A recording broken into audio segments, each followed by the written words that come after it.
the growth, essentially, what does growth mean? Do you saying your community has grown? Where were you before? Where are you now? Where are you heading to in terms of, like, how big is your community, Ruth? We've got 18,000 followers on Twitter.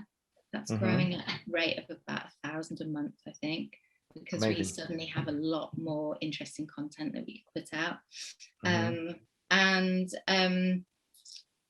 don't know exactly the size of our community at the moment. I know we ran a free conference in April at about the time we were meant to be running our New York in-person conference, and we couldn't run it. It was postponed, and we very quickly turned around a free kind of online conference with a lot of the speakers who would have been coming, and 12,000 people registered for that, which just absolutely blew our minds. You know, we're used to running conferences for 1,000 people, 1,500 people, and 12,000 people registered for it.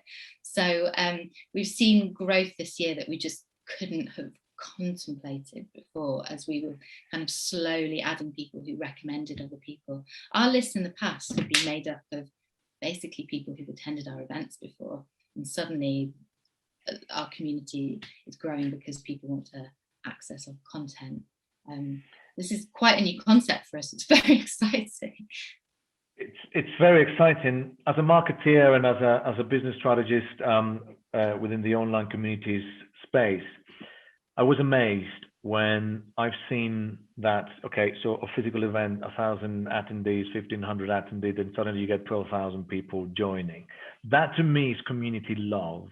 When community shows up, when they can show up, and showing up at your event, showing up at your surveys, showing up when you do call for papers, showing up.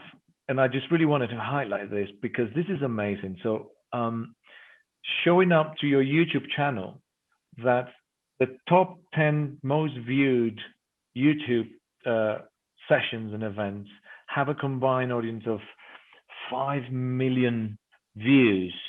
You told me that before we got on. I